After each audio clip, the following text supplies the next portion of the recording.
Deze week sprak Lierse TV met Dorje Kouwemaha. Dorje opende in zijn tweede wedstrijd voor Lierse al heel snel de score tegen Lokeren.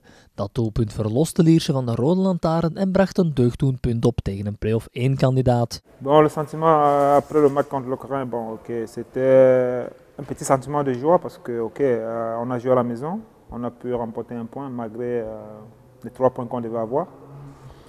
Mais bon, c'est pas aussi mauvais d'avoir un point contre Lokeren parce que Lokeren c'est l'un des grands clubs aussi maintenant en Belgique. Ils jouent l'Europa League, ils ont gagné, donc pour nous les 1 point c'était très important. Et j'espère que ça va nous donner beaucoup plus d'encouragement pour le prochain match à Ostende. Die treffer van Dorje voor Lierse viel zondag al in de tweede minuut. Veel tijd had de Cameroener dus niet nodig, maar het was mogelijk niet het snelste doelpunt uit zijn carrière. Peut-être je peux penser comme ça peut être le but le plus rapide de ma carrière en 2 minutes que j'ai marqué. Mais je pense avoir déjà marqué aussi plus rapidement que ça. Mais bon, ça fait longtemps, je ne me souviens plus. Donc c'était un plaisir de marquer encore dans le championnat belge. De laatste doelpunten van Kouwemaha in België dateren al van 5 seizoenen geleden.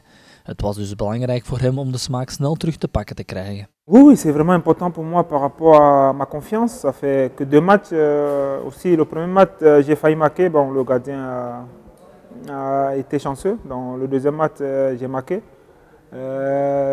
Pour moi, c'est une bonne confiance de retrouver le stade et de marquer le plus vite. Et ça me fait prendre beaucoup plus de confiance. Door omstandigheden hebben we lang moeten wachten op het debuut van de bonkige spits. Hij is dan ook blij om eindelijk van de partij te kunnen zijn en dat hij iets kan teruggeven aan de club. Oui, c'est un très grand soulagement pour moi parce que là, ça faisait 2 mois et demi que j'ai pas joué un match officiel. Donc pour moi, c'était un grand plaisir de rejouer et de jouer aussi avec le Lys. Et je veux aussi dire grand merci aux dirigeants de Lys avec la patience. Donc, ils ont beaucoup bagarré pour obtenir ma libération et pour ça, je les remercie. Et je veux me battre sur le terrain pour leur redonner le sourire.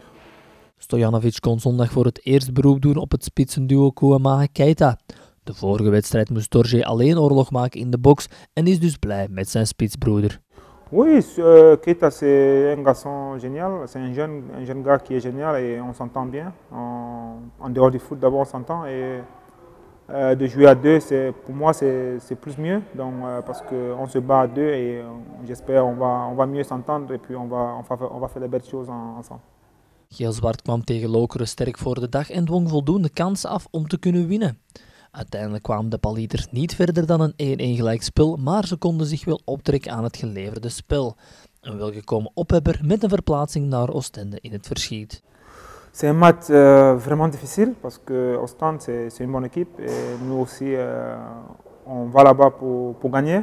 On va chercher à gagner là-bas et on va aller bagarrer pour ça parce que Ostende c'est pas une équipe facile. Donc j'espère on se prépare déjà bien avec le petit nul qu'on a pris à domicile contre le Lokeren. Donc je crois que ça a donné beaucoup de motivation dans notre groupe et on espère aller gagner les 3 points à Ostende.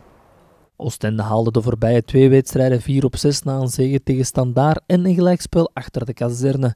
Toch is de wedstrijd tegen de Kustboys voor Lierse een nieuwe kans om opnieuw punten te pakken. De grandes opportunités parce que là il le faut maintenant parce qu'on a encore 4 matchs